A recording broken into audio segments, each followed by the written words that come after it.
الحمدللہ، اللہ کا لاکھ لاکھ شکر ہے کہ جس نے اپنی یاد کی توفیق اور موقع فراہم کیا۔ لاکھوں اور کروڑوں درود حضرت محمد مصطفیٰ احمد مجتبیٰ حبیب کبریا امام الانبیاء خاتم النبیین صلی اللہ علیہ وآلہ وسلم کی ذات پر کہ جن کے طفیل مالک الملک نے یہ مہربانی فرمائی۔ آج ہم بات کریں گے کہ راہ سلوک میں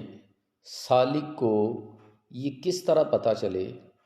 کہ اس کی طرف آنے والا جو پیغام ہے وہ الہام ملکوتی ہے، الہام ربانی ہے یا کہ وسوسہ شیطانی۔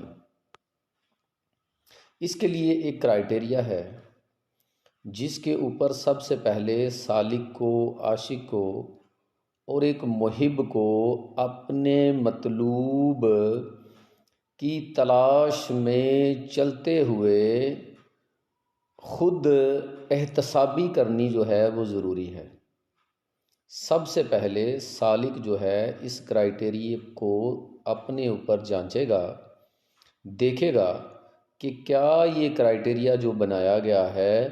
میں اس پر پورا اترتا ہوں۔ اگر تو وہ شخص اس کرائٹیریے پہ پورا اتر رہا ہے خود احتسابی کے بعد، اور ارد گرد کے لوگ جو ہیں وہ بھی اسے بتا رہے ہیں یا ان کے ساتھ معاملات میں وہ دیکھ رہا ہے کہ جو عزام ہیں، جو عزام شیخ ہیں، اکابرین ہیں، انہوں نے جو کرائٹیریا بنایا ہے یہ شخص جو ہے اس پر پورا اترتا ہے۔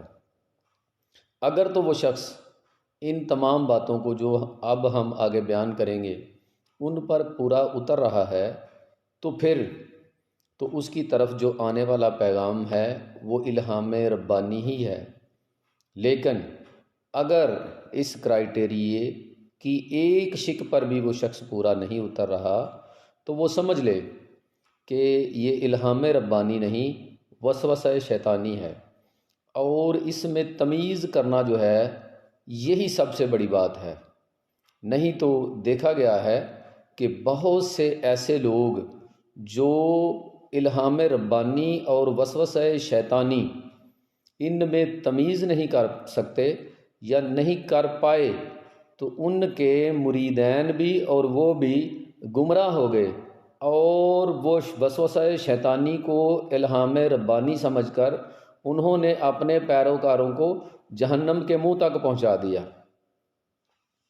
اب بات کریں گے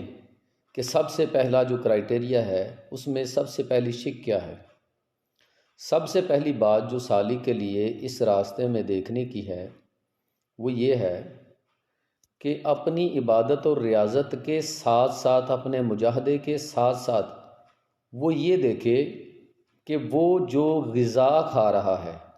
اس کا کھانا اور پینا جو ہے وہ حلال ہے یا حرام ہے۔ کیونکہ اگر تو سالک جو ہے وہ ہر صورت میں اس بات کا اہتمام کرتا ہے کہ وہ حلال کمائی سے رزق کھا رہا ہے تو اس کی طرف آنے والا جو پیغام ہے وہ الہام ربانی ہے۔ اور اگر کسی بھی شکل میں کسی مرید سے یا کسی دعوت سے یا کہیں سے بھی کسی بھی شکل میں ایک سالک کے منہ میں ایک حرام کا لقمہ چلا گیا تو سمجھ لیں وہ ایک اس نے جو الہام ربانی کا نور ہے اس کو وسوسہ شیطانی کے اندھیرے میں جو ہے وہ اس کو اندھیرے میں بدل دیا۔ تو ایسا شخص جس کے منہ میں ایک نوالا بھی حرام کا چلا گیا اس کی طرف آنے والا پیغام جو ہے وہ شیطان کا وسوسہ ہے، اور اگر وہ تمیز نہیں کر پاتا تو وہ خود تو گمراہ ہوگا، اپنے پیروکاروں کو بھی لے ڈوبے گا۔ اس کے بعد دوسرے نمبر پہ اگر ہم دیکھیں تو ایسا شخص جو خود نمائی کی بیماری میں مبتلا ہے، جو یہ چاہتا ہے کہ میں آؤں تو لوگ میرے لیے کھڑے ہو جائیں، میری عزت کریں، میری بات جو ہیں وہ مانیں، جو میں کہوں وہ کریں، اور جو میں کہتا ہوں وہی ٹھیک ہے، اور میں ہی ہوں، دوسرا کوئی نہیں ہے، اور مجھ جیسا کوئی نہیں، میں سب سے بڑھ کر ہوں۔ تو وہ شخص دیکھ لے، اپنی خود احتسابی کر لے کہ اس کی طرف آنے والا پیغام الہام ربانی کسی صورت نہیں ہو سکتا۔ اس کے علاوہ اگر ایک شخص دنیا داری یا دنیا و مافیہا کی اشیاء جو ہیں، یا دنیا و مافیہا کی کسی بھی چیز کی طلب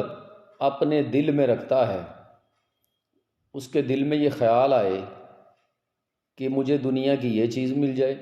مجھے یہ مل جائے، میں یہ کر لوں، میں وہ کر لوں، تو وہ خیال بھی اس کے دل کے نور کو اندھیروں میں بدل دے گا۔ اس کی طرف آنے والا پیغام وسوسہ شیطانی تو ہو سکتا ہے، الہام ربانی نہیں ہو سکتا۔ دنیا کی لالچ اور حرص رکھنے والا شخص کسی صورت نہ صوفی ہو سکتا ہے، نہ ولی ہو سکتا ہے، اور نہ ہی اس کی طرف کوئی الہام جو ہے وہ آ سکتا ہے رب کی طرف سے۔ ہاں، شیطان جو ہے اس کو بھٹکانے کے لیے، اس کو غلط راستے پر ڈالنے کے لیے وسوسہ جو ہے وہ ڈال سکتا ہے۔ تو سالک کو یہ دیکھنا ہوگا کہ کیا میرے اندر یہ بیماری ہے کہ مجھے خود نمائی کا شوق ہے، میں دنیا کا حرص اور لالچ جو ہے وہ میرے اندر موجود ہے۔ اگر ایک ذرہ برابر بھی یہ چیزیں کسی سالک کے اندر موجود ہیں اور وہ یہ دعویٰ کرتا ہے کہ مجھے الہام ہو رہا ہے، مجھ پر الہام ربانی کے دروازے کھول دیے گئے ہیں، تو وہ بالکل جھوٹا ہے، جھوٹ بول رہا ہے، ایسا ہو ہی نہیں سکتا۔ اس کی طرف آنے والا جو بھی پیغام ہے وہ وسوسہ شیطانی ہے۔ تو سالک کو چاہیے کہ وہ ہر صورت ان دو چیزوں کو جو ہے کہ وسوسہ کیا ہے اور الہام کیا ہے، ان میں فرق کرے، اور فرق کے لیے اس کو خود احتسابی سے کام لینا پڑے گا، خود نمائی سے بچنا پڑے گا، دنیا کے لالچ اور مال کی حرص سے بچنا پڑے گا، اور اپنی تعریفیں، جو شخص یہ کہے کہ بس میری تعریفیں ہوں، میری ذات جو ہے وہ افضل ہو، تو ایسا شخص جو ہے اس کی طرف آنے والی کوئی بھی پیغام جو ہے وہ الہام ربانی نہیں ہو سکتا، وسوسہ شیطانی ہو سکتا ہے۔ تو یہ کرائٹیریا ہے، اس کی طرف دیکھنا ہوگا۔ ارد گرد کے لوگ جو ہیں وہ بھی سالک کو بتائیں گے اور بتا سکتے ہیں کہ آپ جو مال کھا رہے ہیں، یا آپ کے اندر یہ لالچ ہے دنیا کا، یا خود نمائی کا، یعنی رذیلہ اخلاق کوئی بھی ہیں۔ پھر جو شخص بد اخلاق ہوگا، محبت سے پیش نہیں آئے گا، اس کے اخلاق جو ہیں وہ گرے ہوئے ہوں گے، تو ایسا شخص جو ہے وہ کسی صورت بھی الہام ربانی کے قائل نہیں۔ اور پھر سب سے بڑی بات کہ ایسا شخص جو شریعت محمدی صلی اللہ علیہ وآلہ وسلم کے خلاف عمل کرتا ہے یا چلتا ہے، اس کی طرف کسی صورت الہام ربانی نہیں آ سکتا، کسی بھی صورت میں۔ شریعت مطہرہ جو ہے وہ پیمانہ ہے پرکھنے کا، ایک شخص کو وہ دیکھے کہ میں شریعت کا کتنا پابند ہوں اور شریعت کے مطابق میں زندگی بسر کر رہا ہوں یا نہیں۔ اگر وہ کوتاہی کر رہا ہے اور پھر بھی وہ کہتا ہے کہ مجھے الہام ہے، تو ایسی کوئی بات نہیں ہے، ایسا ممکن ہی نہیں کہ اس کی طرف الہام آئے۔ وہ وسوسہ شیطانی ہے، اس سے توبہ کرے اور اللہ کے حضور جو ہے عاجزی اختیار کرے، اور اللہ سے دعا کرے کہ اللہ پاک اس پر رحمت فرمائے۔ وما علینا الا البلاغ المبین۔